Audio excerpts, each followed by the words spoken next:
Praise the lord. Hallelujah. ಕ್ರಿಸ್ತ ಶಕ ಇದು ಕರ್ತನ ವಶವಾಗಿದೆ.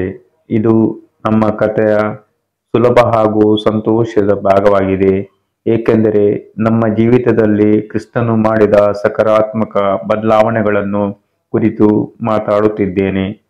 ನಾನು ಕ್ರಿಸ್ತನನ್ನು ಅರಿತುಕೊಂಡ ಮೇಲೆ ನನಗಾದ ಪ್ರಯೋಜನ ಮತ್ತು ಆತನು ನನ್ನ ಜೀವಿತದಲ್ಲಿ ಮಾಡಿದ ಬದಲಾವಣೆಗಳಿಗೆ ಕೊನೆಯಿಲ್ಲ.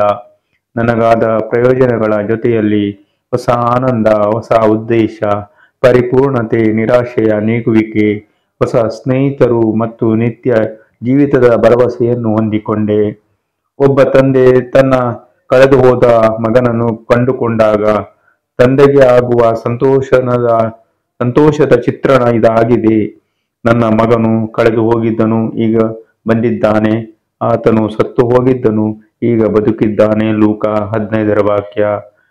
ನನ್ನ ಕ್ರಿಸ್ತ ಶಕ ಹೀಗೆ ಹೇಳುತ್ತದೆ: ಯೇಸು ಕ್ರಿಸ್ತನನ್ನು ನನ್ನ ಜೀವಿತದ ರಾಜನಾಗಿರುವಂತೆ ಕೇಳಿಕೊಂಡ ಕ್ಷಣದಿಂದ ನನ್ನ ಜೀವಿತದಲ್ಲಿ ಹೊಸ ಉದ್ದೇಶವಿದೆ, ಹೊಸ ಆನಂದವಿದೆ ಮತ್ತು ನಾನು ಸತ್ತಾಗ ಪರಲೋಕಕ್ಕೆ ಹೋಗುತ್ತೇನೆಂಬ ಭರವಸೆ ಇದೆ.